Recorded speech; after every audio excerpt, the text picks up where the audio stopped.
출애굽기 14번째 시간. 출애굽기 4장 18절에서 26절까지 피난편이라는 제목. 출애굽기 4장 18절에서 26절까지 한 절씩 교독하겠습니다. 모세가 그의 장인 이드로에게 돌아가서 그에게 이르되 내가 애굽에 있는 내 형제들에게로 돌아가서 그들이 아직 살아있는지 알아보려 하오니 나로 가게 하소서. 이드로가 모세에게 평안히 가라 하니라.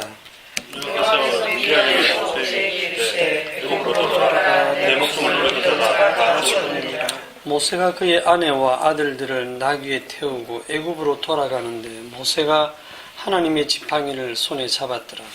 여호와께서 모세에게 이르시되 내가 애굽으로 돌아가거든 내가 내 손에 준 이 약속을 바로 앞에서 다 행하라. 그러나 내가 그의 마음을 완악하게 하겠니 그가 백성을 보내주지 아니하리니 너는 바로에게 이르기를 여호와의 말씀에 이스라엘은 내 아들 내 장자라.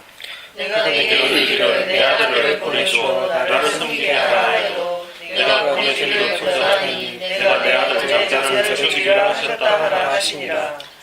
모세가 길을 가다가 숙소에 있을 때에 여호와께서 그를 만나사 그를 죽이려 하신지라.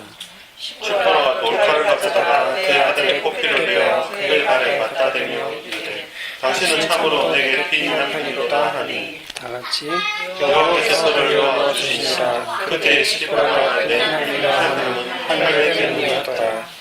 아멘. 무슨 말인지 우리가 그 죄라고 하면 흔히 이제 떠오르는 게 뭐 살인하는 거, 간음이나 도적질이나 사기치는 거나 이런 이제 신문에 나는 그런 이제 사건 사고 그런 죄들을 생각하죠. 그러면서 한편으로 나는 그런 죄를 안 지었다 이렇게 생각하기가 쉬운데 성경이 말하는 죄라고 하는 것은 선악과를 먹고 난 인간들이 자기가 주체가 되어서 자기가 심판주가 돼가지고 판단하는 거예요. 선과 악을 판단하는 그 자체를 죄라고 합니다. 그러니까 선과 악은 내 행위의 결과로 온다. 그래서 내 행위가 이거는 선하고 이거는 악하고 이런 선을 행하면 복이 오고 이런 악을 행하면 저주가 온다. 그렇게 여기는 그 사고방식 자체가 죄라고 했습니다. 그게 자기 스스로 하나님의 행세하는 하나님처럼 된 인간의 모습이거든요. 그렇기 때문에 우리가 볼 때 악한 일은 물론이거니와 선한 일이라고 여겨지는 것들이 있잖아요. 효도를 하는 것이나 가난한 사람을 보고 그냥 지나가지 못하고 이렇게 몇 푼이라도 구제하는 거라든지 법을 좀 잘 지키는 거라든지 교회에 이렇게 헌신하고 봉사하는 거라든지 뭐 없는 시간 쪼개가지고 밥 퍼주는 봉사활동하는 거라든지 참 먼 나라에 가서 그 가난하고 병든 사람들을 보살펴주는 그런 일들은 정말 괜찮은 일이고 선한 일이고 바람직한 일이다 이렇게 생각하잖아요. 그런데 그것조차도 하나님 앞에서는 다 악하다라고 하는 사실입니다. 그게 잘 동의가 안 되시죠, 사실. 성경이 죄를 무엇으로 이렇게 정의를 하는가를 이제 잘 아신다면 왜 하나님께서 창세기 6장에서 여호와께서 사람의 죄악이 세상에 가득함과 그의 마음에 생각하는 모든 계획이 항상 악할 뿐임을 보시고 이랬거든요. 이거는 이제 하나님께서 너무 과장되게 표현하시는 게 아니거든요, 사실. 그런데 우리는 모든 게 이게 항상 악하다니 하나님 좀 과장되게 표현하신다. 가끔은 그래도 좋은 생각도 하고 좋은 일도 하는 거 아니냐. 어떻게 처음부터 끝까지 다 악하다라고 그렇게 말씀하시느냐. 그렇지 않습니다. 심지어 제가 여기서 말씀을 이렇게 뭐 일주일간 준비해서 가르치는 거 이것도 악한 일이거든요. 선하다고 생각하면 안 됩니다. 왜냐하면 아무리 선한 것도 우리 속에 들어갔다가 나오는 순간 그 의도가 다 악하게 되거든요. 죄를 다르게 또 정의를 하면 죄는 예수를 믿지 않는 겁니다. 갑자기 앞에서 죄를 얘기하던 거랑 좀 확 달라지는 느낌이 들죠. 예수 믿지 않는 게 죄다. 예수님께서 뭐라고 하냐면 성령이 오시면 그가 죄에 대해서 책망하신다 그랬는데 죄에 대하여라 하면 나를 믿지 아니하미요 그랬거든요. 예수를 믿지 않는다. 구약으로 딱 가면 어린 양의 피를 믿지 않는다. 그럼 이거를 다르게 표현하면 예수를 믿지 않는 게 뭐냐면 자기를 믿는 거예요. 예수를 믿거나 자기를 믿거나 둘 중에 하나입니다. 예수님도 믿고 나도 믿고 이건 안 돼요. 성경은 사람은 두 주인을 섬기지 못하게 되어 있습니다. 반드시 어느 한쪽으로 기울게 되어 있어요. 이 자기를 믿는다는 게 뭐냐면 자기를 믿기 때문에 율법 행위, 자기의 행위를 믿는 거예요. 행위로 돌아가는 거예요. 그래서 처음에 복음을 듣고 기뻐했던 사람들도 얼마 못 가가지고 그 토했던 그 복음으로, 그 율법으로 다시 돌아가는 것은 법대로 하자, 말씀대로 살자. 이런 말이 선악과를 먹은 인간들에게는 딱 맞는 옷이기 때문에 거기로 너무 쉽게 돌아가는 거예요. 자기 본성이랑 너무 맞기 때문에. 결국 죄라고 하는 것은 모든 것을 이렇게 자기를 믿는다는 게 뭐냐면 모든 원인, 과정, 결과를 자기에게 수렴하는 거예요. 내가 심어야 되고 내가 물 주고 가꿔야 되고 그래야 그 땀의 결실을 내가 먹는다. 원인, 과정, 결과가 전부 자기에게 있다라고 생각하는 것이 죄입니다. 근데 이 땅에서 이렇게 보면 다 그렇게 돌아가는 것처럼 보이거든요. 그런데 성경은 전혀 다른 얘기를 하죠. 모든 것이 주에게서 나오고 주로 말미암고 주에게로 돌아갑니다. 근데 인간들은 자기가 주의 자리에 앉아있기 때문에 다 내 하기 나름이다. 이게 그런 얘기입니다. 다 내 하기 나름. 끝끝내 자기의 그 주체의 자리를 포기하지 못하는 게 인간입니다. 그러면 이제 이 죄 말고 의라고 하는 건 뭐냐? 의. 그럼 이걸 반대로 얘기하면 되겠죠? 의라고 하는 것은 더 이상 자기를 믿지 않는 거예요. 죄인이 예수를 믿어서 의롭게 된다는 의미는, 예수를 믿는다는 의미는 더 이상 자기를 믿지 않는다? 더 이상 자기에게서, 자기 행위에서 어떤 원인, 과정, 결과를 자신에게 두지 않는다는 거예요. 그래서 모든 것이 다 하나님의, 주님의 은혜다라고 그 고백을 하게 되는 것입니다. 그러니까 내 주인이 내가 아니고 나는 주의 종이고 내 몸과 내 인생의 주인은 주님이라고 하는 것을 믿는 것이죠. 그럼 자기를 믿지 않고 주님을 믿는, 예수를 믿는 삶이 구체적으로 어떤 것이냐라고 묻는다면 갈라디아서 2장 20절입니다. 여러분 잘 아시면 갈라디아 2장 20절 다 외우고 계시니까 한번 뭐는데요?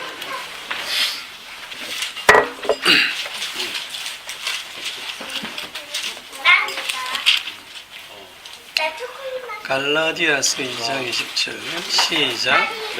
내가 그리스도와 함께 십자가에 못 박혔나니 그런즉 이제는 내가 산 것이 아니요 내 안에 그리스도께서 사신 것이라. 이제 내가 육체 가운데 사는 것은 나를 사랑하사 나를 위하여 자기 몸을 버리신 하나님의 아들을 믿는 믿음 안에서 사는 것이다. 하나님의 아들을 믿는 믿음 안에서 사는 것이 이게 내가 십자가에 함께 못 박히고 이제는 내가 산 것이 아니요 내 안에 그리스도께서 사신 것이다.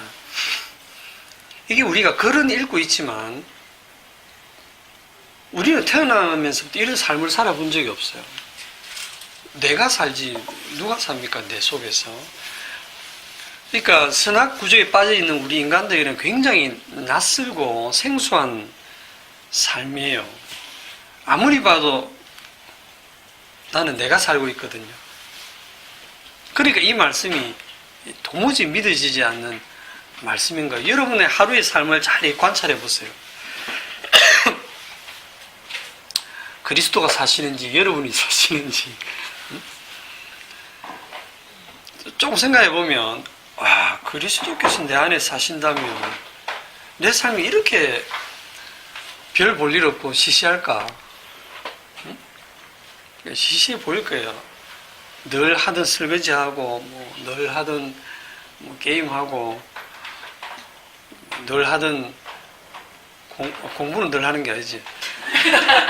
늘 하던 똑같은 일만 이렇게 반복하면서 너무 심심해서 영화 보다가 소파에서 누워 자다가 배고프면 뭐 먹지 그래 고민하다가 뭘 또 사 먹기도 하고 그렇게 하루를 지나보면 이게 뭐지 하는 생각이 들잖아요. 이게 예수 믿고 사는 게 맞나?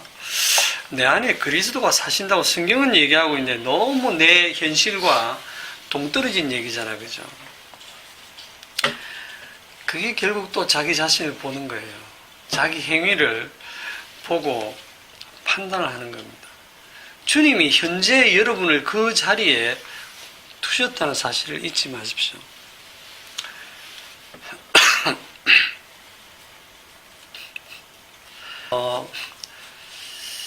내 안에 그리스도가 사신다는 것은 내가 그리스도가 됐다는 뜻이 아니고요. 나는 항상 주의 종으로 산다고 하는 겁니다. 주님이 주인이고 나는 주의 종으로 산다는 거예요. 이런 모습이 어떤 모습이냐면 성경에 보면 어떤 말씀이냐면 갈라디아서 3장 27절에 보시면 조금 넘어가 보시면 누구든지 그리스도와 합하기 위하여 세례를 받은 자는 아까 앞에는 우리가 세례로 주님과 함께 십자가에 죽었다 했잖아요. 그래서 나는 내가 사는 것이 아니요 그리스도가 사신다고 했을 때 이게 여기서는 뭐라고 되어 있냐면 그리스도로 옷 입었느니라 이렇게 되어 있죠. 그리스도로 옷 입었다. 신자는 선악의 옷이 아니고 율법의 옷이 아니고 그리스도로 옷 입었다 이렇게 표현을 해요. 그러니까 옷이 몸을 덮듯이 주님의 긍휼과 용서와 그 은혜가 늘 우리를 그냥 덮어주시는 거예요. 이 그리스도로 옷 입은 자는 산자가 아닙니다. 그리스도 안에 들어있는 그 자는 죄에 대해서 죽은 자거든요. 그러니까 죄에 대해서 죽었다는 얘기는 더 이상 자기 행위에 가치를 두지 않는다는 거예요. 자기 행위에 의미를 두지 않는다는 거예요. 그런데 이제 이 그리스도로 옷 입은 것의 특징이 뭐냐면 우리 보통 옷을 입고 내가 주체가 돼서 돌아다니잖아요. 근데 성경이 말하는 그리스도의 옷은 옷이 딱 덮어가지고 옷이 내를 끌고 다녀요. 옷이 나를 끌고 다닌다니까요. 마치 지금 모세가 하나님의 지팡이를 손에 잡았더라 그랬는데 겉보기는 모세가 지팡이를 들고 다니는 것 같지만 그 나머지 인생을 보면 지팡이가 모세를 끌고 다닌다니까요. 지팡이가. 그래서 그냥 사시면 돼요.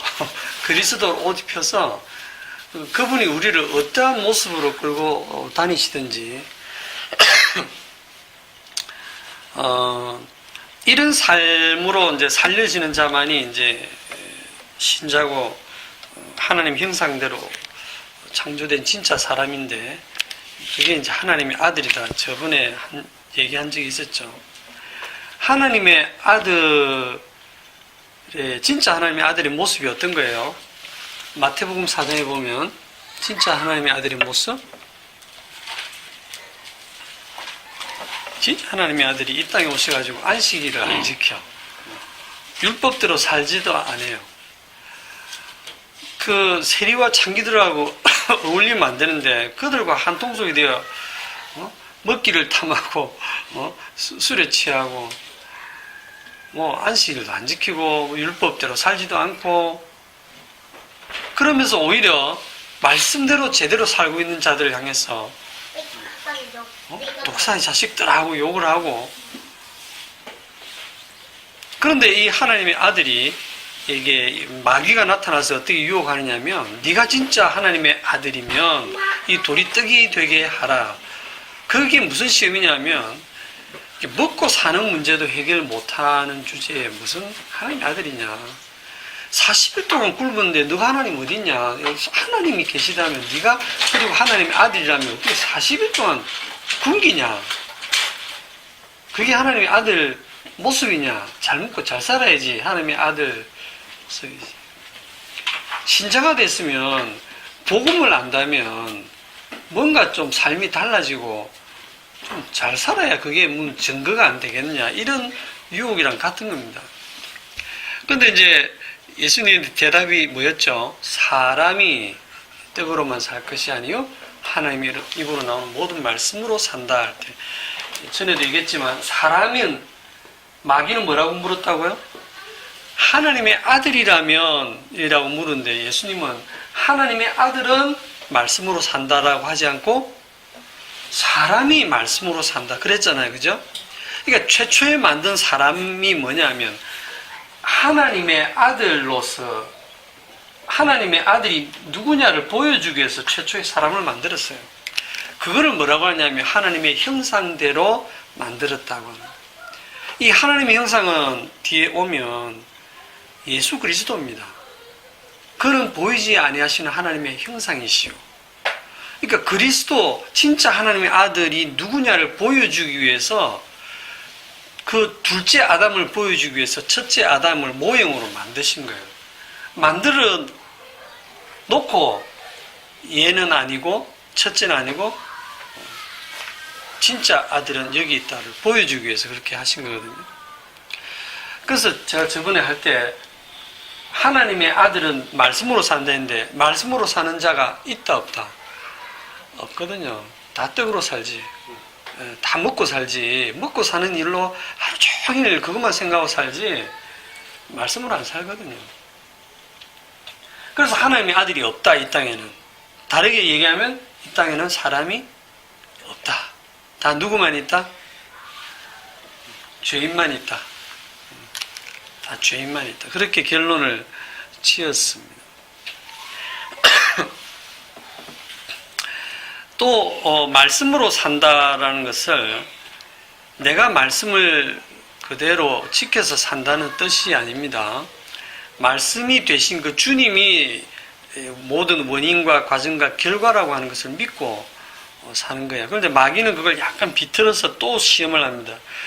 그래 말씀으로 산다고 했지? 그렇다면 시편에 이런 말씀이 있어. 높은 데서 네가 뛰내리면 천사를 명해서 발을 탁 받쳐가지고 안 다치게 한다 했으니까 요 말씀대로 너 높은 성전 꼭대기에서 뛰어내려 봐. 말씀대로 기적을 행해 봐. 이렇게 또 유혹을 한 거예요. 마귀가 성경 말씀을 들고 와서 시험을 하는 거예요. 성경 말씀을 딱 들이대면서 말씀이 있잖아. 이 말씀대로 해봐. 네가 하나님의 아들이면. 그러니까 예수님이 주 너희 하나님을 시험하지 말라 하고 그 기적 행하지 않습니다. 그 다음에 나한테 절하면 이 세상 부귀 영광을 다 주겠다라고 하죠. 하나님의 아들 정도 되면 이 세상 부귀 영광을 다 누리고 있어야 그게 하나님의 아들다운 모습이죠. 이게요, 이 마귀의 사고방식이 우리들 사고방식하고 똑같습니다.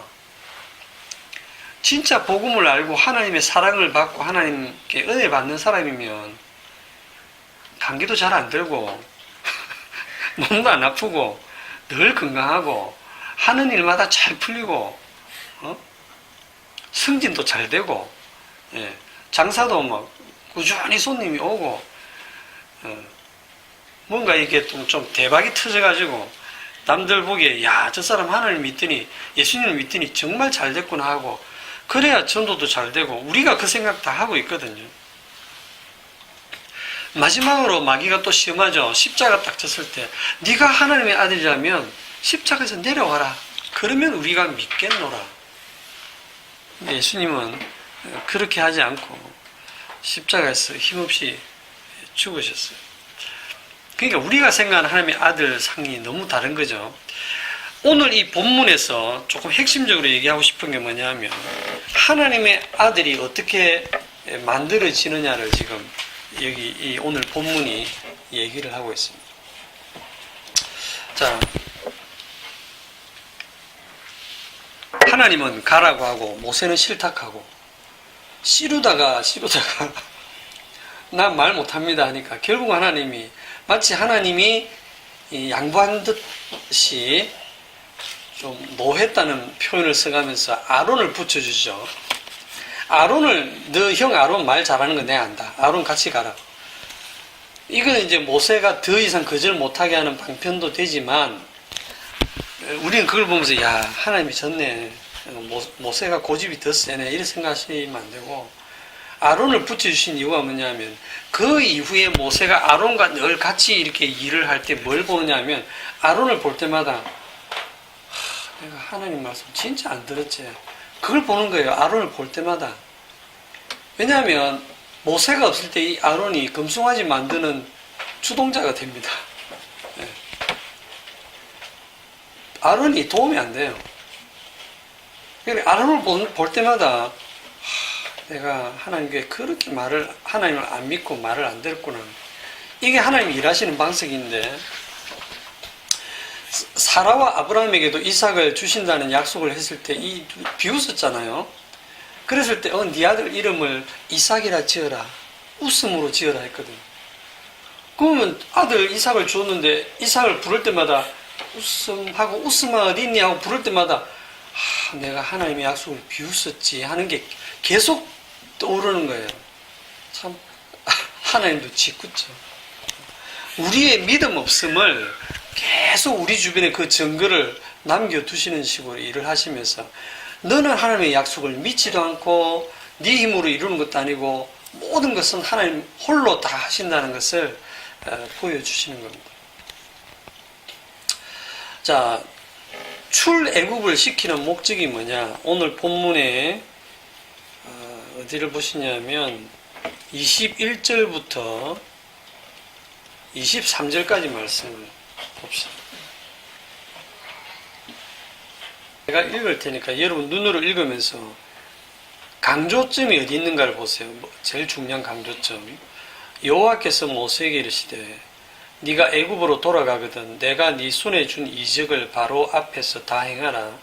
그러나 내가 그의 마음을 완악하게 한즉 그가 백성을 보내주지 아니하리니 너는 바로에게 이르기를 여호와의 말씀에 이스라엘은 내 아들 내 장자라. 내가 네게 이르기를 내 아들을 보내주어 나를 섬기게 하라 하여도 네가 보내주기를 거절하니 내가 네 아들 네 장자를 죽이리라 하셨다 하라 하시니라. 방금 읽은 말씀 대부분의 목사님들이 이거를 뭐라고 하냐면 하나님의 아들 만들기 프로젝트라고 해석을 하시거든요. 이스라엘은 내 아들 내 장자다 하고 이 하나님의 아들을 만들어내는 프로젝트에 대해서 탁 줄여놓은 거라고 이렇게 하시는데 틀린 건 아니에요. 맞습니다. 맞는데 저는 조금 강조점을 더 좀 다른 데 두고 싶거든요. 어디에 강조점을 둘 것 같아요?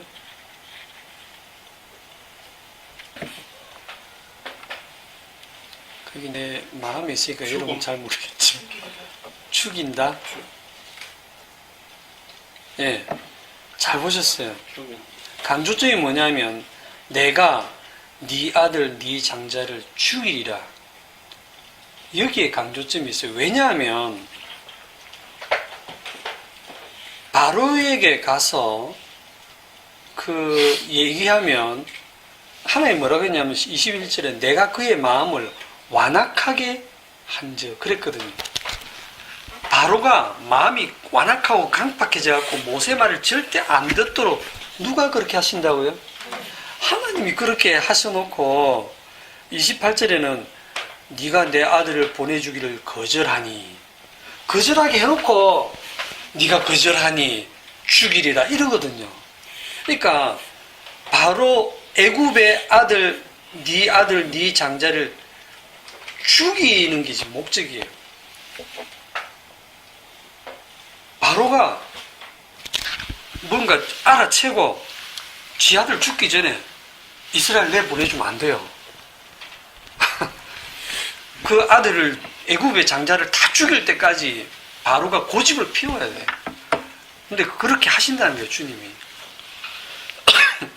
그러니까 그 하나님의 아들이 만들어져 나오는 그 과정에서 반드시 선행되는 게 뭐냐면 애굽의 장자를 반드시 죽인다는 거예요. 죽이는 거기에서, 그게 심판이잖아요. 그 심판 중에서 구원이 이루어지는 거예요. 구원이 먼저가 아닙니다. 구원이 목적이 아니고 심판이 목적이에요. 이게 마음을 완악하게 할 수 있는 분이면 마음을 부드럽게도 할 수 있는 분이잖아요. 하나님이 바로의 마음을 굉장히 부드럽게 해가지고 모세가 가서 말로만 딱 했을 때도 미리 하나님이 바로의 꿈속에 나타나서 야단 좀 많이 치가 그거 팍 줘가지고 그래 나가라 하면 이렇게 그 뭐 애굽의 군대가 다 물에 빠져 죽는다든지 그 애굽의 10가지 재앙 그런 험한 일 안 겪고 서로 좋게 내보내고 할 수 있잖아요. 그런데 그런 평화를 하나님이 원하시는 게 아닙니다. 아무도 죽지 않고 평화롭게 해방되어 나올 수 있는 길이 있지만 그렇게 안 하신다는 거예요. 하나님이 그 마음을 완악하게 해서 네가 내 아들 보내주기를 거절하네? 네 아들 죽이리라. 그렇게 하신다는 거예요. 그 과정에서 하나님의 아들을 만들어내시는 거예요. 그래서 그냥 하나님의 아들 만든다가 강조를 너무 하지 마시고 애굽의 모든 장자를 죽이는 그 재앙을 통해서 하나님의 아들을 만들어내신다고 하는 것을 잊지 않아야 되겠습니다. 이 부분이 그 다음에 나오는 말씀과 연결이 되거든요. 24절에 모세가 길을 가다가 숙소에 있을 때에 여호와께서 그를 만나서 그를 죽이려 하신지라. 갑자기 너무 뜬금없잖아요.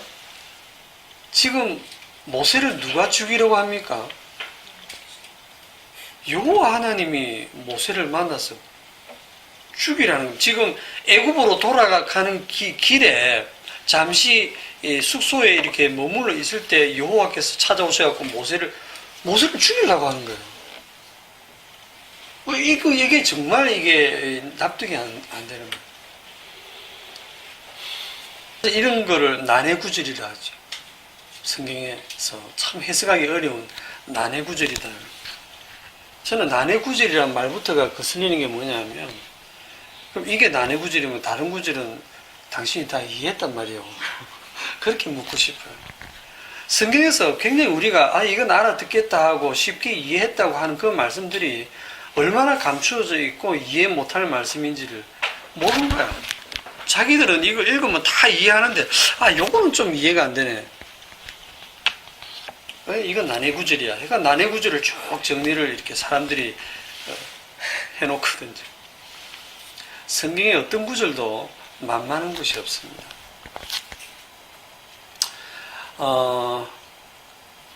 모세가 모세를 죽이려 한 것도 이해가 안 되고, 그런데 10%가 뭘 어떻게 알았는지 돌칼을 가지고 자기 아들의 그 포피를, 고추 끝을, 그러니까 탁 이렇게 할례죠. 그거를 오늘날 이게 포경수술인데, 포피를 베어서 피를 흘리고 그것을 그의 발에 갖다 대면 이르되 당신은 참으로 내게 피 남편이로다 라고 하니까 여호와께서 무슨 거짓말처럼 죽이려고 했다가 그를 놓아주시고 가셨다. 이게 무슨 쇼를 하시는 거예요 지금? 죽음 앞에 예외 없다는 것을 지금 말씀하시는 것 같은데, 이해 못할 구조 많이. 그치. 앞에도 죽음에 대해서 이야기하셨는데 죽음 앞에는 모세도 예외 없다는. 음. 네, 다 죽이시는데 이제 이것 때문에 살리신 거잖아요, 그죠? 바로에게 바로 네가 내 아들을 보내주기를 거절하니 내가 네 아들 네 장자를 죽이리라 하셔놓고 지금 바로 이어서 모세를 죽이려고 그래요. 하나님이 갑자기 모세하고 바로가 헷갈리셨나? 아니 뒤끝이 있으신 줄 알았어. 네가 내가 가랬을 때 안 가고 개겼지. 아. 네. 이게 우리들 생각이에요. 왜 모세를 갑자기 죽이려 했을까?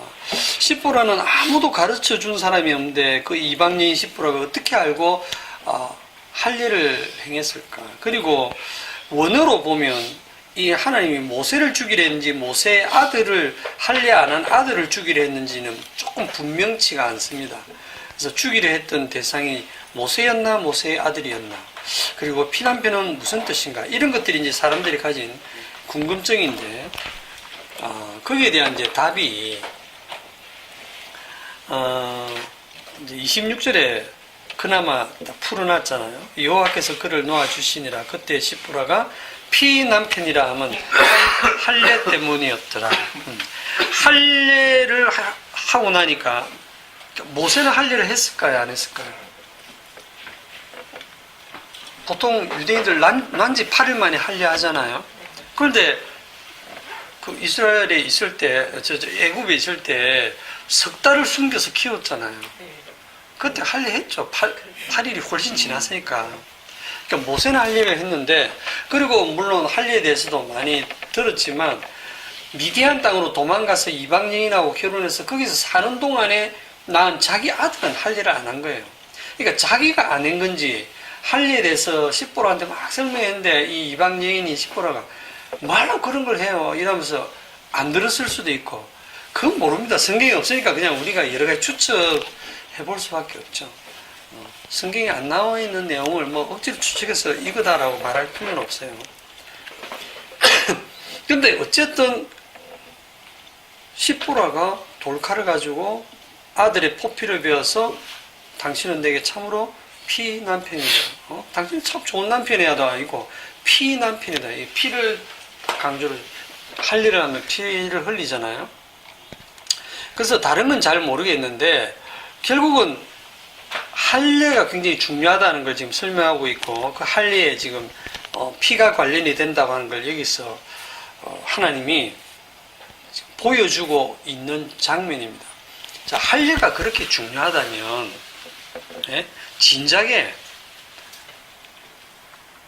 진작에 그 미디안 땅에 있을 때 아들 처음 딱 낳았을 때 8일째 보통 할례를 해야 되니까 8일째쯤 돼가 안 하고 있으면, 야 모세 너 까먹냐? 할례 해야지 하고 뭐 꿈이라도 나타나서 가르쳐 주시든지.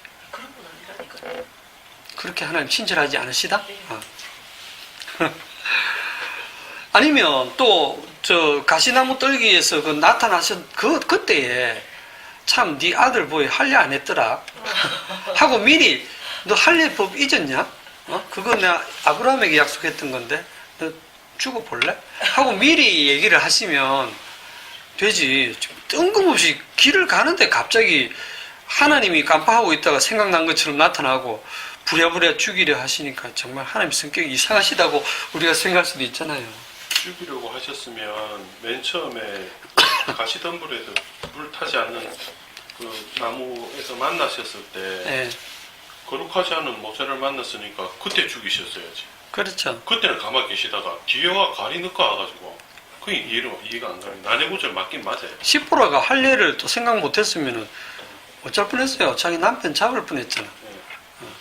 이제 가리 넣고. 그런데 타이밍이 지금 딱 하나님이 요 말씀하시고 바로에게 가서 할 얘기와 바로가 내 아들을 보내주기를 거절하니 네 아들 네 장자를 죽이리라 해놓고 딱 모세를 죽이려 하신지라로 연결을 함으로써 이 말씀의 의미를 왜 그때 안 하고 지금 이 얘기를 하는가, 이 사건이 일어났는가를 딱 여기에다 넣음으로써 설명을 하고 있는 겁니다. 타이밍이. 모세도 죽음 앞에 예외는 없어. 어쨌든 죽어야 돼. 계시가 안 된 부분을 억지로 상상할 필요는 없고, 하나님께서 죽이려 하시다가, 이렇게 죽이려 한 거, 이것도 뭐, 칼로 탁 이렇게 죽이려고 했느냐. 그래서 뭐, 할례가 시간이 꽤 걸리니까 벌써 죽었겠죠. 그러니까 뭐 칼로 죽이려 했는지, 아니면 목을 조르셨는지, 아니면 연병을 주셔갖고 막 끙끙 앓다가 오늘 밤을 넘기기 힘듭니다. 이래가 거의 죽어가고 있었는지, 그것도 모릅니다. 모르는데 어쨌든 죽이려 했다. 그런데 할례를 행하니까 놓아주셨다 하는 걸로 인해서 하나님께 받은 이 모세의 사명에서 하나님의 아들, 하나님의 장자를 만들어내는 일에 할례가 연관되어 있다라고 하는 것을 분명하게 보여주는 계시입니다. 자, 그러면 이제 할례에 대해서 알아봐야 되겠죠. 이 할례가 언제 처음 나왔습니까? 창세기 17장으로 가봅시다. 창세기 17장 9절.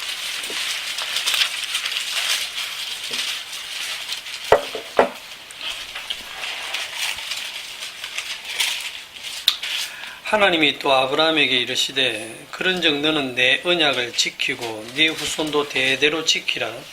너희 중 남자는 다 할례를 받으라. 이것이 나와 너희 후손 사이에 지킬 내 언약이니라. 너희는 포피를 베어라. 이것이 나와 너희 사이의 언약의 표징이니라. 너희의 대대로 모든 남자는 집에서 난 자나 또는 너희 자손이 아니라 이방 사람에게서 돈으로 산 자를 막론하고 난 지 8일 만에 할례를 받을 것이라. 너희 집에서 난 자든지 너희 돈으로 산 자든지 할례를 받아야 하리니 이에 내 언약이 너희 살에 있어 영원한 언약이 되려니와 할례를 받지 아니한 남자 곧 그 포피를 베지 아니한 자는 백성 중에서 끊어지리니 그가 내 언약을 배반하였음이니라. 이 말씀 보면 할례도 영원한 언약이죠. 안식일도 영원한 언약이고, 영원한 언약이면 지금도 지켜야 되겠네.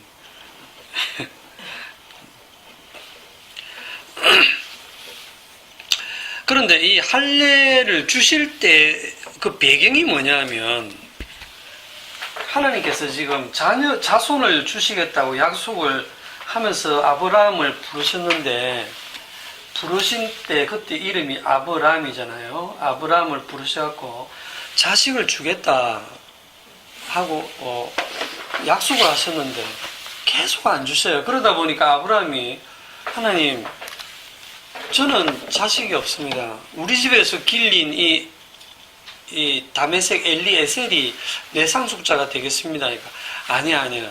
그 종은 이 상속자가 안 된다.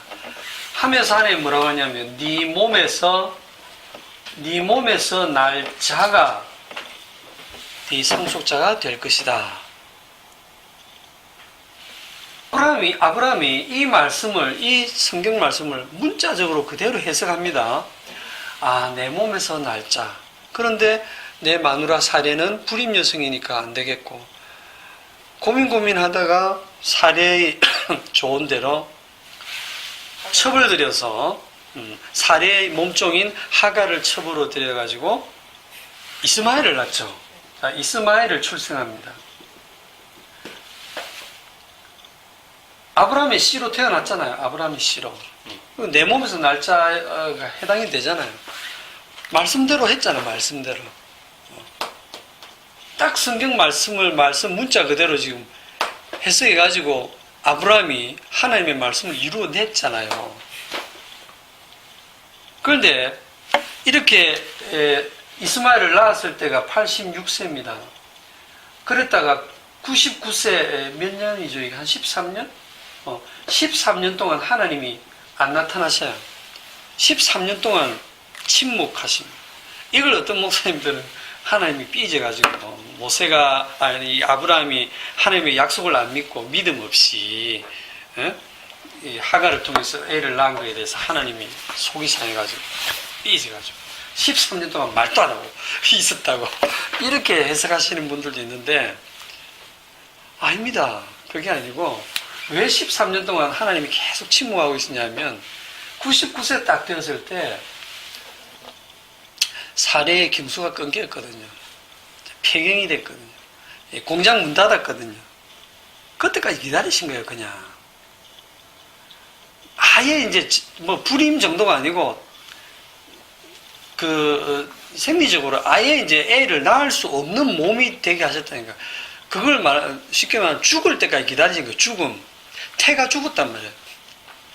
그냥 죽을 때까지 하나님은 시간이 많습니다. 왜냐하면 하나님은 늙지도 않고 그렇기 때문에 13년 아무것도 안 해요. 뭐 영혼도 기다리신 분인데 하나님하고 여러분 싸워서 못 이깁니다. 우리는 시간 속에서 늙어가는데 하나님은 안 늙거든요.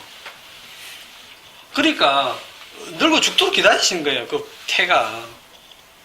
그때 이제 딱 99세에 이제 하나님 딱 나타나셔가지고 자손을 주겠다라고 하니까 아브라함이 저 이스마엘 있는데요. 그거 아니고 얘는 네 상속자가 아니고 내년 이맘때에 태어날 이삭과 내 언약을 세우겠다라고 하면서 함께 준 언약이 뭐냐면 할례를 행해라. 알겠습니까? 할례를 하면 아들을 주겠다는 뜻이 아니에요. 네 몸에서 난다고 할 때 네가 만들어내는 게 아니라는 거예요. 이게 아니고 네 힘으로 만드는 게 아니고 너는 죽어야 돼. 너는 죽고 너의 죽음 위에서 주님이 일을 해서 죽음으로부터 생명을 인간에게서 나올 수 없는 그 생명을 주님께서 약속의 자녀를 주겠다고 하는 거예요. 그 의미를 그 몸에 새긴 게 할례입니다. 할례. 할례의 의미는 딱 잘라서 피 흐르잖아요. 너는 죽었어. 너는 아담의 혈통에서 끊어졌어. 그런 의미예요. 잘라냈다라는 뜻으로. 그러니까 너는 죽었다라는 그런 의미로 할례를 행하고 네 힘으로 약속의 자손이 나오는 게 아니라는 의미로 할례를 주셨는데 인간들은 그걸 어떻게 받아들이냐면 할례했어요. 저는 하나님의 말씀 지켰어요. 그러니 이제 저는 살아도 되죠. 저는 선택받은 민족 맞죠. 그런 의미가 아닌데 그렇게 나가는 거예요.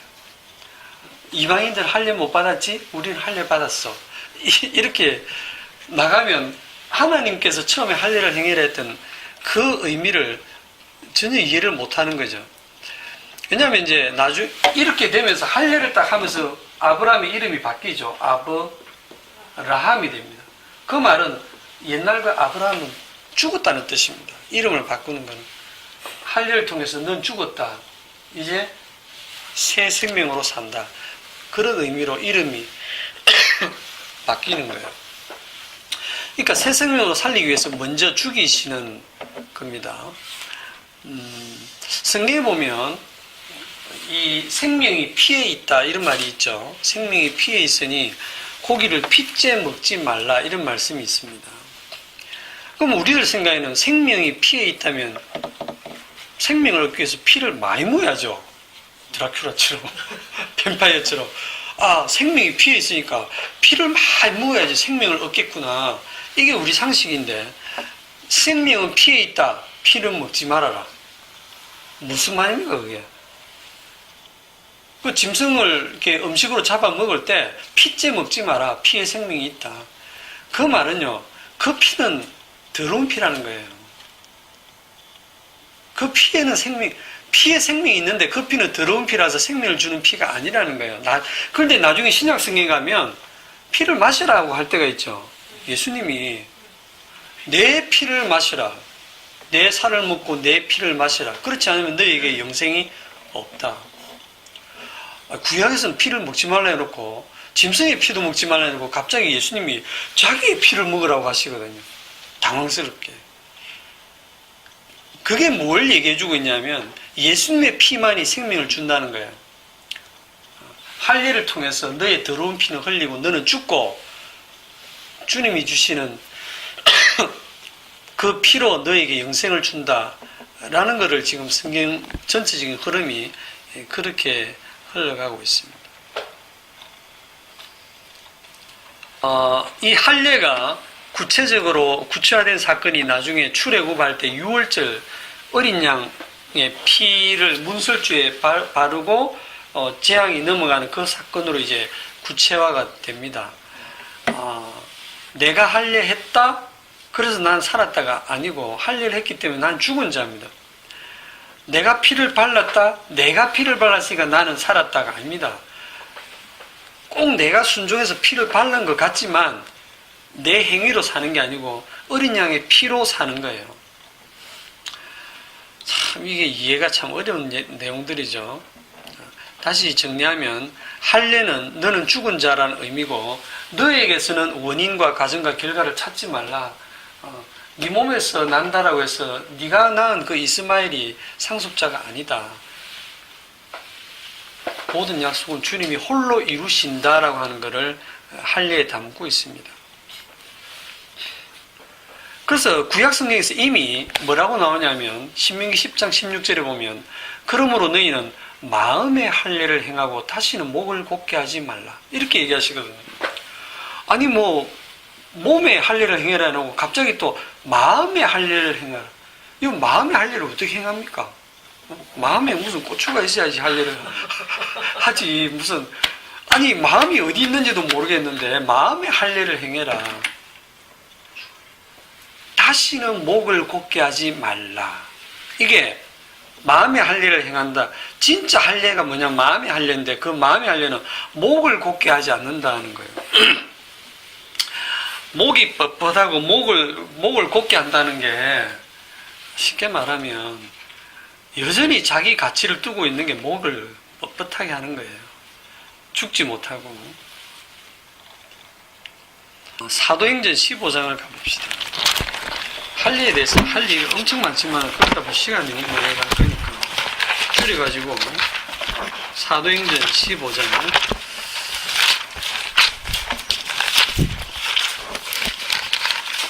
1절부터 5절까지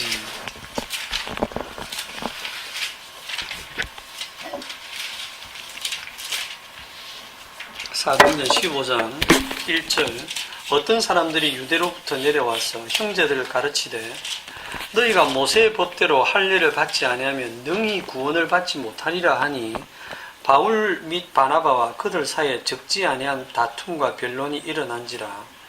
형제들이 이 문제에 대하여 바울과 바나바와 및 그 중의 몇 사람을 예루살렘에 있는 사도와 장로들에게 보내기로 작정하니라. 그들이 교회의 전송을 받고 베니게와 사마리아로 다니며 이방인들이 죽게 돌아온 일을 말하여 형제들을 다 크게 기쁘게 하더라. 예루살렘에 이르러 교회와 사도와 장로들에게 영접을 받고 하나님이 자기들과 함께 계시행하신 모든 일을 말하며 바리새파 중에 어떤 믿는 사람들이 일어나 말하되 이방인에게 할례를 행하고 모세의 율법을 지키라 명하는 것이 마땅하다 하니라. 여기 보면 15장 1절에 어떤 사람들이 유대로부터 내려와서 할 때 이 어떤 사람들이 누구냐 하면 예수 믿는 사람들입니다. 네, 유대인 중에 예수 믿는 사람들이 유대교에 철저하게 있던 사람들이 예수를 안 믿는 게 아니고 믿어요. 아, 예수를 믿어야 죄용서 받고 구원 받는다는 걸 믿습니다. 믿는데 이들이 형제를 가르친다고 하면 상당히 이제 가르칠 정도면 수준이 있는 사람들인데 이 사람들이 뭐라 하냐면 모세 법대로 할례 받아야 된다. 안 그러면 구원 못 받는다. 이걸 가지고 바울 바나바하고 엄청난 다툼과 변론이 일어난 거예요. 그런데 결론이 안 나온 거야. 너무 이쪽도 강하고 이쪽도 주장도 강하고. 그래가지고 야 그러면 우리 예루살렘에 사람을 보내서 사도와 장로들에게 물어보자.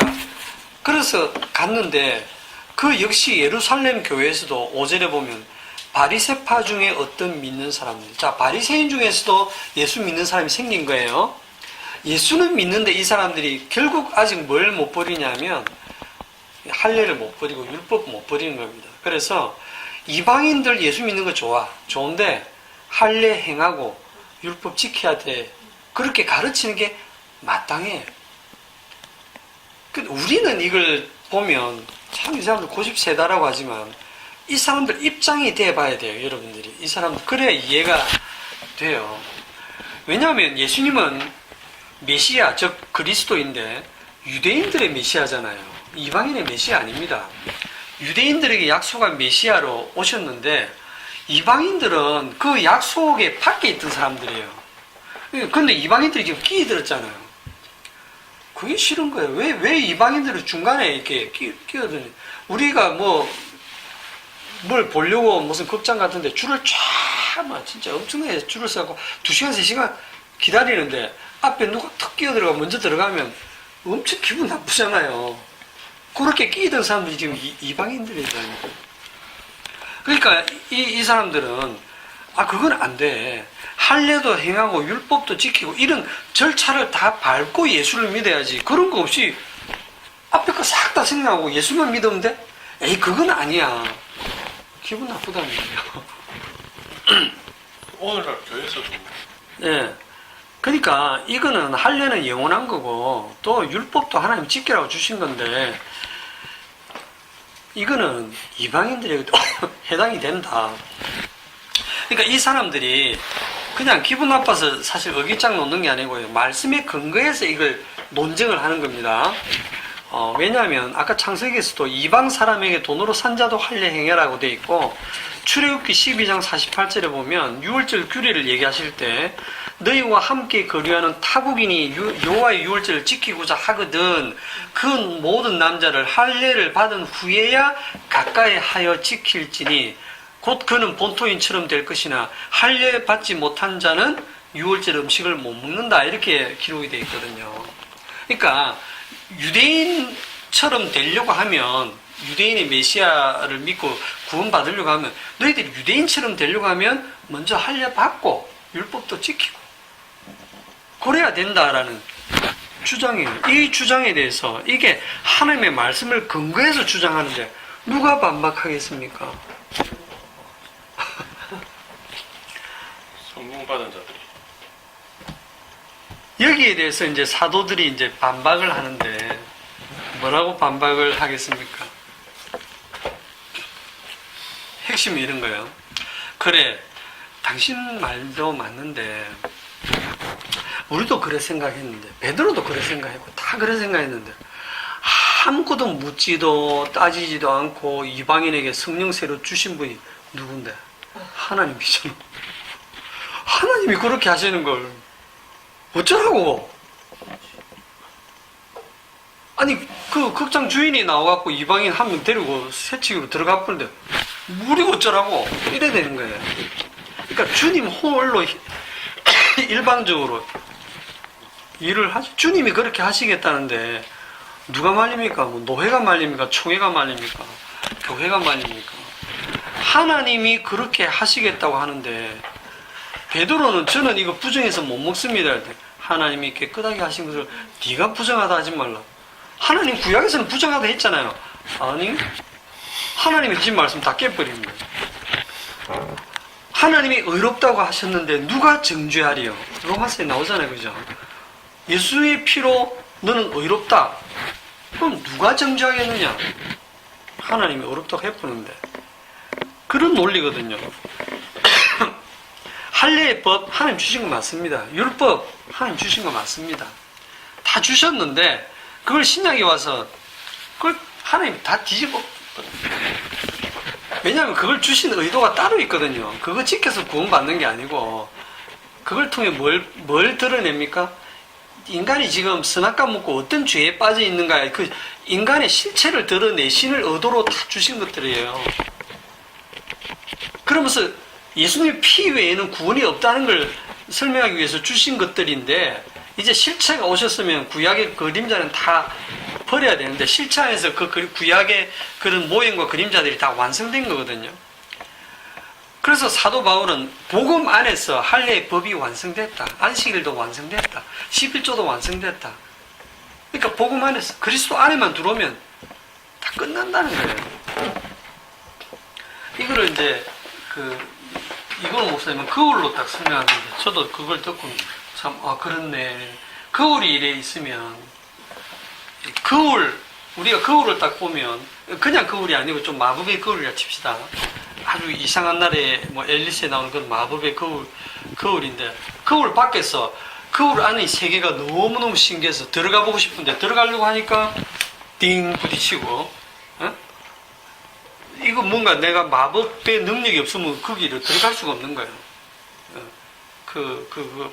사람을 뭐라고 하나? 갑자기 생각이 안 나네. 해리포터 할 때, 먹을 들은 못 들어가는 거예요, 거기에. 먹을 들은. 마법사만 들어가는 거야. 언제 콘크리트 벽 같은 데인데 마법사만 그 세계로 들어가는. 여기가 영의 세계고, 여기가 육의 세계면, 육의 세계에서는 절대로 영의 세계로 못 들어가는 거예요. 할례 행하고, 뭐 율법 지키고, 바르게 살고, 뭐 말씀대로 실천하고, 백날에도 절대로 이 영의 세계로 못 들어가는 거예요. 그런데 왜냐하면 이 육의 세계는 더러운 피가 흐르고 있기 때문에. 그런데 이런 더러운 피가 흐르고 있는 이런 사람들 중에 하나님이 일방적으로 몇몇 사람을 선택해서 끌어당겨 버렸어요. 이 안에 그냥 그리스도 안에 들어오게 만들어 버렸어요. 이 그리스도 안에 딱 들어와 보니까 이 사람들이 보니까 이 밖에서 들어오려고 난린 거예요. 자기가 막 할례하고 막 율법 지키고 안식일 지키고 막 더러운 짓을 막 하고 그게 더럽다는 걸 이제 알게 된 거예요. 그런데 자기는 돌아보고 자기가 이거 행해서 들어온 거 아니거든요. 자기는 아무것도 행한 거 없는데 그냥 그리스도를 믿음으로 이 안에 들어온 거예요. 십자가에서 완성된 거를 그냥 선물로 받아버린 거예요. 이 안의 세계로 지금 들어온 겁니다. 그런데 들어오는 그 과정에 이 사람은 죽는 겁니다. 죽음으로써 이 생명의 세계에 들어오는 거예요. 설명하면서도 저도 참 이걸 이해를 하는 건지 모르겠습니다. 골로새서 2장 11절을 보시죠.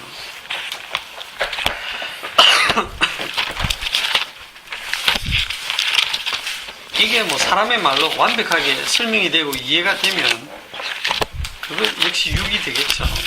골로새서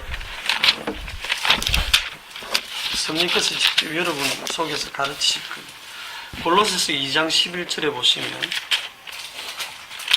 또 그 안에서 너희가 손으로 하지 아니한 할례를 받았으니 곧 육의 몸을 벗는 것이요 그리스도의 할례니라. 그리스도 할례는 육의 몸을 벗는 거예요. 죽는 겁니다. 이거 탁 잘라서 그 더러운 피는 흘려버리고 그리스도 안에서 그리스도와 함께 너희가 세례로 그리스도와 함께 장사되고 죽은 자들 가운데서 그를 일으키신 하나님의 역사를 믿음으로 말미암아 그 안에서 함께 일으키심을 받았느니라.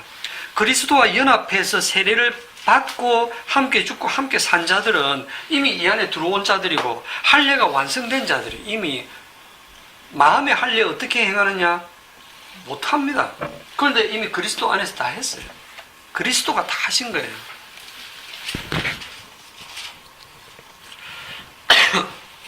자, 마지막으로 사도행전 7장 51절.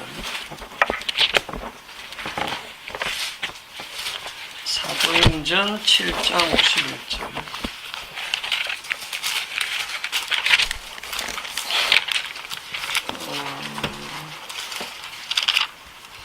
다 같이 읽읍시다. 목이 굵고 마음과 귀에 할례를 받지 못한 사람들아, 너희도 너희 조상과 같이 항상 성령을 거스르는도다. 예, 목이 곱고 마음과 귀에 할례를 받지 못한 사람들아 하고 지금 할례 받았다는 사람들에게 지금 이 얘기를 하거든요. 너희가 지금 몸에 할례한 거 그거 아무것도 아니라는 거죠. 목이 곱고 마음과 귀에 할례를 받지 못한 사람들아, 너희도 너희 조상과 같이 항상 성령을 거스르는, 항상 성령을 거스른다. 항상 성령을 성령을 거스른다. 때 너희도 너희 조상과 같이 이렇게 같다라고 지금 취급을 하시는데 듣는 너희가 굉장히 기분 나쁘겠죠. 왜냐하면 이 듣는 너희가 지금 누구냐면 구약의 자기 조상들은 우리는 조상 때 있었으면 안 그랬을 거야 라는 말씀이 있죠. 우리가 조상 때에 있으면 우리는 선지자 죽이는데 참여 안 했을 거야 하면서 그 옛날에 자기 조상들이 죽었던 선지자들의 그 무덤을 꾸미고 비석을 세우고 막 그러잖아요. 우리가 성경 보면서 야 진짜 우리는 이래 안 할 건데 이런 생각하고 똑같아요. 그래서 이 조상들은 뭐였냐면 율법도 안 지키고 그 우상 숭배하고 그러다가 이 우리 조상들이 멸망했잖아요. 멸망했어요. 바빌론에 멸망해서 포로로 가고 뭐 그랬다가 포로에서 돌아와가지고 400년의 그 암흑기를 거치면서 이 사람들이 에스라, 느헤미야 이런 사람들을 통해서 종교 개혁을 해가지고 400년간 만들어낸 정립된 종교가 유대교죠. 유대교. 인간의 종교로서 가장 완벽한 종교가 유대교입니다. 구약 성경과 자기 조상들의 그 경험을 근거로 해가지고 유대교가 딱 만들어졌는데 이 유대교가 말씀대로 여호와 하나님을 섬기는 종교입니다. 여호와 하나님을 섬기는 종교. 딱 말씀대로 그대로. 그리고 이때는 우상숭배도 안 해. 말씀 중심, 성전 중심, 제사 중심, 경건 중심으로 진짜 인간이 할 수 있는 최대의 그 종교를 지금 만든 게 이 너희들이에요. 이 사람들은 우리는 교회에서 잘못 배운 게 바리새인들은 외식하는 자들, 즉 그 위선자들, 말만 하고 지키지 않는 자들 그렇게 생각하는데 그건 예수님 평가고요. 현장에 가보세요. 이 사람들이 위선자들인지 외식하는 사람들 아닙니다. 정말 마음으로도 마음과 뜻을 다해서 자기의 전 생애를 다해서 말씀을 지키는 거예요. 안식일 지키기 위해서 뭐 몇 킬로 이상 못 간다 하면 뒤에 적군이 쳐들어와도 몇 킬로 이상 가면 나는 안식일을 어기는 거야. 칼에 맞아 죽어도 자기 목숨 걸고 지켰다니까요. 그게 어떻게 위선자입니까? 말씀에 목숨 건 사람들인데. 그런데 이들을 향해서 예수님이 너희 아비는 마귀다라고. 이 사람들은 자기들의 아버지가 여호와 하나님이라고 굳게 믿고 있거든요. 그런데 그게 너희 아비는 마귀야라고 하는 거예요. 이게 지금 너희 조상은 율법을 안 지켰는데 너희는 율법을 지켜요. 그러니까 안 지켜도 마귀 시키고 지켜도 마귀 시키고. 이게 미칠 노릇이죠 이게. 지켜도 no, 안 지켜도 no. 니는 아니야. 율법을 주신 이유가 뭐냐면 니 꼴하지 않으려고 주신 거거든요. 딱 선악과를 먹은 자기가 하나님 행세하려고 하는 자들에게 딱 주니까 이제 그걸 가지고 가장 말씀대로 살아가는 그런 거룩한 모습, 진짜 말씀대로 사는 하나님의 아들의 모습으로 자기가 주체가 되어서 지금 살고 있기 때문에 진짜 하나님의 아들 필요 없는 거예요. 가장 하나님처럼 돼. 죄가 언제 가장 깊어지느냐 하면 계시가 점점 밝아지면서 죄는 점점 깊어지거든요. 죄는 점점 깊어지는데 죄가 가장 극에 달했을 때, 가장 죄가 관영했을 때가 언제입니까? 하나님의 아들이 죽었을 때입니다. 이 땅에 하나님의 아들이 와서 죽는 그때가 가장 죄악이 관영한 때예요. 그런데 그게 우리 상식하고는 다르게 가장 종교적일 때예요. 가장 말씀에 대해서 잘 안다고 생각할 때예요. 이들이 예수님을 죽인 겁니다. 하나님이 이스라엘을 선택하신 이유는 대부분의 목사님들이 하나님의 아들 만들기 프로젝트다라고 하시지만 그것도 그렇게 볼 수도 있지만 저는 죄인 만들기라고 붙이고 싶어요. 하나님의 아들 만들기가 아니고 워낙 죄인인 줄 모르니까 죄인 만들기.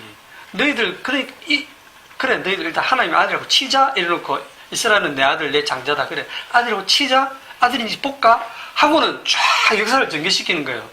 봐라 하나님의 아들 아니지 너희는 죄인이지 그거 보이는 거예요. 안 지켜도 죄인 지켜도 죄인 지킨다고 지금 하나님의 아들 죽이는. 그래서 진짜 하나님의 아들은 예수님밖에 없죠. 진짜 하나님의 아들이 오시기 전에 가짜를 탁 등장시킴으로써 이렇게 대조를 하는 거예요. 진짜 빛이신 주님이 오시기 전에 모든 인간들을 어둠으로 다 이렇게 배경을 깔아놓고 빛이신 예수님이 오니까 어둠이 빛을 실해서 죽이는 그런 구조로 되어 있습니다. 성경이. 이스라엘을 아담의 후손으로서 인간의 대표 선수로 딱 뽑아가지고 할례해라 하니까 할례하고, 율법 지켜라 하니까 율법 지키고, 제사 지내라 하니까 제사 지내고, 뭐 법을 주니까 우리 이런 거 잘합니다 하고 다 지킵니다. 그래 놓고 하나님이 결국 하나님이 뭐냐면 구약의 말씀을 주고 말씀대로 사는, 말씀대로 믿는 그 사람들을 만들어내신 거예요. 그래 놓고 그게 이제 아니다라고 하나님 다 부정하시는 거예요. 그래서 너희들은 사람 아니지, 하나님의 아들 아니지를 증명하시는 겁니다. 그걸 완전히 다 뒤집어 엎는 게 뭡니까? 이방인들에게, 자, 사도행전 10장 45절을 보면 베드로와 함께 온 할례 받은 신자들이 이방인들에게도 성령 부어주심으로 말미암아 놀라는 거예요. 이방인들에게 하나님이 성령 세례를 주셔? 그러니까 성령 세례, 이방인들이 뭐 했는데요? 할례 받았습니까? 율법 지켰습니까? 말씀대로 살았습니까? 하나님의 약속을 받기나 했습니까? 뭐 구약 성경을 좀 읽어보기라도 했습니까? Nothing이에요. 아무것도 아니에요. 진짜 이방인들에게는 아무것도 없이 그냥 지 본성대로만 지 맘대로 살았는데, 하나님이 전혀 뜬금없이 그 구약의 모든 말씀을 지키는 유대인들 딱 버리고 이방인들에게 그냥 일방적으로 성령 세례를 주시는데 어쩌라고, 이거거든요. 뭐. 사도들의 주장이. 그러니까 우리 인간이, 선악과를 먹고 난 인간이 말씀을 지키고 안 지키고 그거 자체가 다 죄라니까요. 그게 뭐냐면 항상 성령을 거스르는 거예요. 자기가 주체가 돼가지고 안 지키고, 자기가 주체가 돼서 지키고, 이게 전부 다 자기가 죽지 않고 계속 성령을 거스르고 있는 모습인 거예요. 항상 성령을 거스른다. 결국은 모든 자기의 행위의 가치를 버리지 못하는 게 성령을 거스르는 거고, 자기의 행위에서 자꾸 원인과 과정과 결과를 찾는 그런 것, 그렇게 해서 자기가 하나님처럼 심판주 행세하는, 그게 늘 항상 성령을 거스르는 거예요. 그러면 성령을 거스르지 않는 게 뭡니까? 이게 진짜, 이게 그럼 나는 이제 성령을 안 거스려야지, 이게 똑같은 거예요. 여전히 육에 있는 생각이거든요. 성령을 거스르지 않는 게 뭐냐면 우리는 안 돼요. 우리는 늘 목이 곧고 폐역하고 성령을 거스릅니다. 성령을 안 거스르는 거는 일방적으로 그냥 성령이 오셔서 성령 세례 베푸시고 일방적으로 주님의 피로 구원하시는 거예요. 그걸 여러분들이 믿으시는 겁니다. 그래서 예수를 믿는다는 것은 뭐다? 더 이상 자기를 믿지 않는 것이다. 자기를 믿지 않는 것은 더 이상 자기 행위에다가 자꾸 의미를 두시지 말라는 거예요. 여러분들이 행하는 어떤 일에 대해서도 주님은 묻지 않습니다. 묻지도 따지지도 않고 그냥 주의 성령으로 은혜를 베푸시는 겁니다. 이 거울 안이 바로 그리스도 안이라는 책입니다. 오늘 여기까지 합시다. 기도합시다. 하나님 아버지, 오직 주님의 피로만 구원이 됨을 잊지 않게 하시고, 우리의 본성은 늘 어떠한 일이 벌어지면 늘 자기 행위를 돌아보고 자기를 관리하려고 하고 자기를 살피면서 어느 순간에 걔가 그 토하였던 거로 돌아간 것처럼 자꾸 율법 행위로 돌아가는 우리의 모습을 봅니다. 이런 저희를 날마다 성령께서 책망하시고 죄에 대하여라 하면 주님을 믿지 않는 것이 죄인 것을 알게 하시고, 이제 더 이상 나를 믿지 아니하고 주님만 믿는 그런 모습으로 성령께서 인도해 주옵소서. 예수님의 이름으로 기도하옵나이다. 아멘. 수고했습니다.